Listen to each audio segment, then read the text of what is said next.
wangu umevunjika, siku zangu zimefupishwa, kaburi linanigojea. Jehova, tunakushukuru kwa sababu maneno haya yanatoka kinywani mwa Julius. Roho yake imevunjika na kaburi liko tayari kumpokea.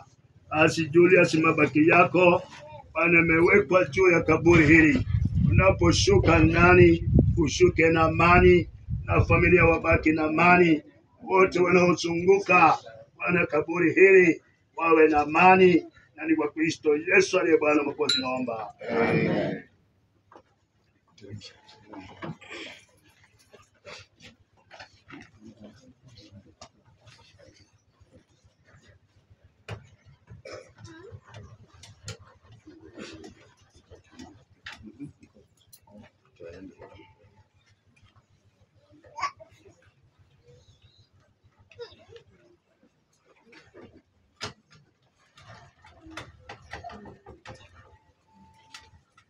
Sawa.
Anipe nafasi ya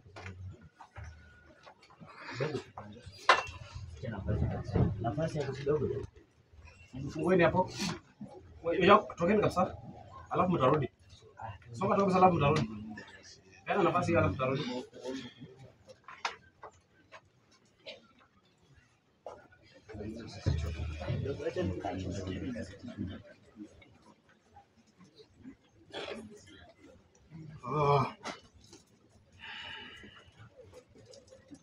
Kwa hiyo imeandikwa, mtu wa kwanza Adamu alifanyika kiumbe hai. Adamu wa mwisho yeye ni roho iitwaye uzima, lakini si ule wa kiroho uliotangulia, bali ni ule wa asili, kisha ule wa roho. Mtu wa kwanza aliumbwa kwa mavumbi ya ardhini, mtu wa pili alitoka mbinguni. Kama vile ilivyoandikwa, ilivyokuwa yule wa ardhini, ndivyo walivyo wale walio wa ardhini. Na kama alivyo yule aliyetoka mbinguni, ndivyo walivyo wale walio wa mbinguni. Kama vile tulivyochukua mfano wa yule mtu wa ardhini, ndivyo tutakavyochukua mfano wa yule mtu aliyetoka mbinguni. Na jina la Bwana lipewe sifa. Amen.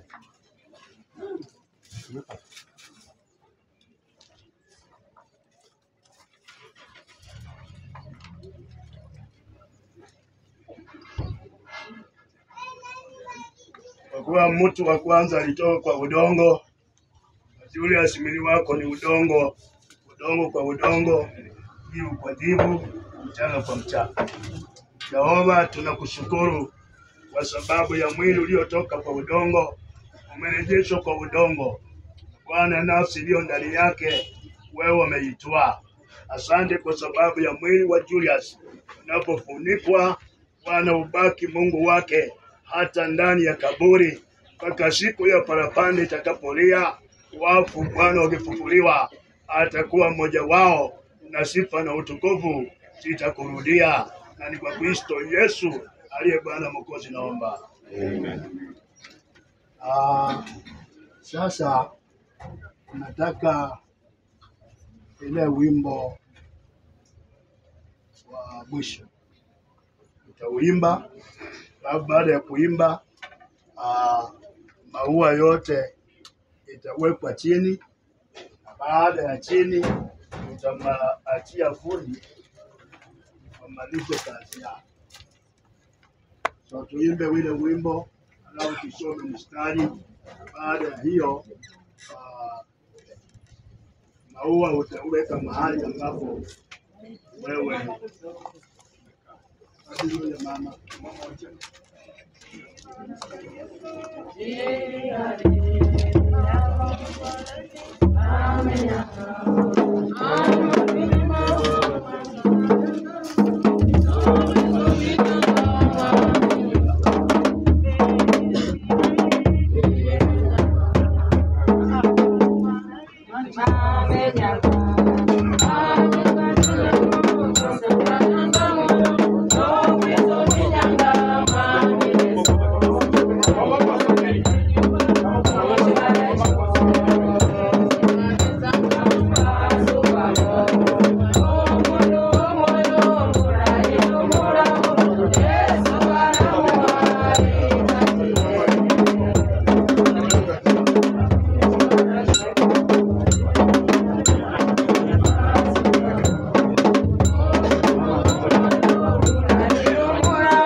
kuna wimbo wa mwisho